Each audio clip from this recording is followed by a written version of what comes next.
Kumaran talks YouTube channel நேயர்களுக்கு எனது பணிவான வணக்கத்தை தெரிவித்துக் கொள்கிறேன்.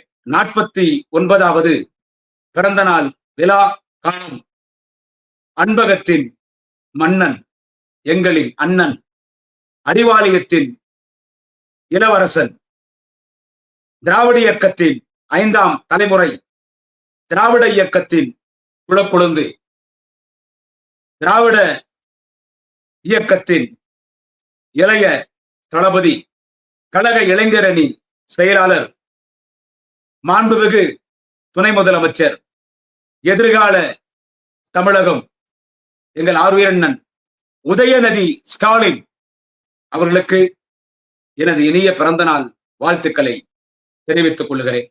அன்னை துர்கா அம்மா அவர்களின் கருவறையில் ஆணாக கருத்தரித்த எங்கள் அண்ணன் உதயநிதி ஸ்டாலின் பிறப்பே ஒரு வரலாறு.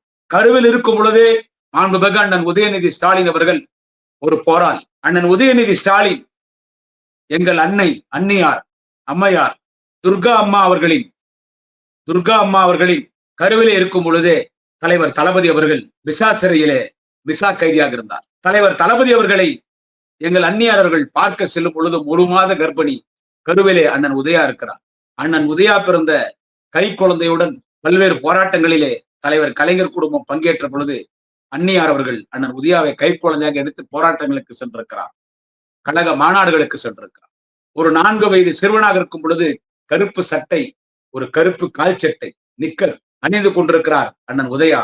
தலைவர் தளபதி அவரை தோளிலே சுமந்து இந்திய எதிர்ப்பு போராட்டத்துக்கு சென்றார். அந்த புகைப்படங்கள் இன்றைக்கு கூட சமூக வலைத்தளங்களிலே உலாவரும். பள்ளி மாணவனாக, கல்லூரி மாணவனாக கழக மாநாடு நிகழ்ச்சியிலே குடும்பத்துடன் பங்கேற்றவர்.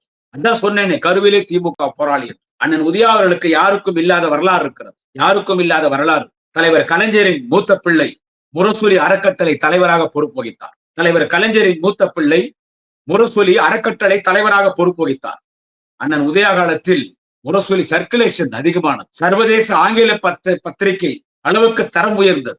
கட்சியில எந்த பொறுப்பு இல்லாமல் முரசொலி அறக்கட்டளை தலைவராக இருக்கும் பொழுதே கழக நிகழ்ச்சிகளிலே பங்கேற்றார். அதன் பிறகு அவர்தான் இளைஞரணி செயலாளராக வர வேண்டும் என்று எல்லோரும் முடிவெடுத்து அண்ணன் உதயநிதி அவர்கள் இளைஞரணி செயலாளராக பொறுப்பேற்றார். சிறப்பாக பணியாற்றினார். அண்ணன் உதயா அவர்களை பார்த்த லட்சக்கணக்கான இளைஞர்கள் இன்று திராவிட முன்னேற்ற கழகத்தில் இணைந்திருக்கிறார்கள். 1000 விஜய் வரட்டும், அண்ணன் Udaya is a powerful young leader forever and ever. Chepauk Thiruvallikeni தொகுதி சட்டமன்ற உறுப்பினராக நின்றார். எண்ணற்ற வாகை வித்தியாசத்திலே வென்றார். விளையாட்டுத்துறை அமைச்சராக நியமிக்கப்பட்டார். இந்தியாவின் விளையாட்டு தலைநகரமாக சென்னையை மாற்றி காட்டினார். இன்றைக்கு துணை முதலமைச்சர். ஒட்டுமொத்த இந்தியாவை திரும்பி பார்க்கிறார். டெங்கு கொசு போல், மலேரியா கொசு போல் சனாதனத்தை ஒழிப்பேன் என்று சொன்னார். பல்வேறு எதிர்ப்புகள் இந்தியாவை கொந்தளித்தது. அத்தனை பார்ப்பனிய கூட்டங்கள், சங்கி கூட்டங்கள். பிறகு இந்தியாவே அண்ணன் உதயா சொன்னது சரிதான் என்று பாலாபிஷேகம் செய்தார். பேச்சில் அவரை யாராவது வெல்ல முடியுமா?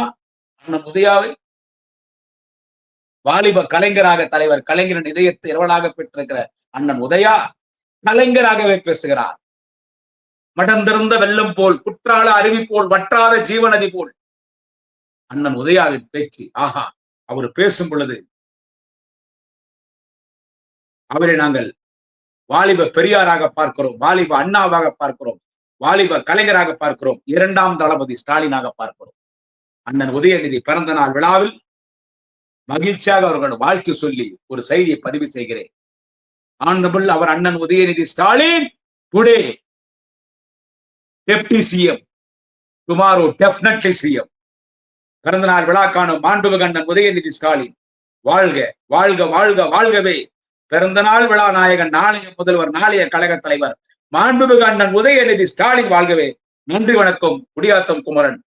அனைவரும் Gudiyattam Kumaran talks YouTube channel நேயர்களே, குடியாத்தம் குமரன் டாக்ஸ் யூடியூப் சேனலை சப்ஸ்கிரைப் செய்யுங்கள், லைக் செய்யுங்கள், ஷேர் செய்யுங்கள்.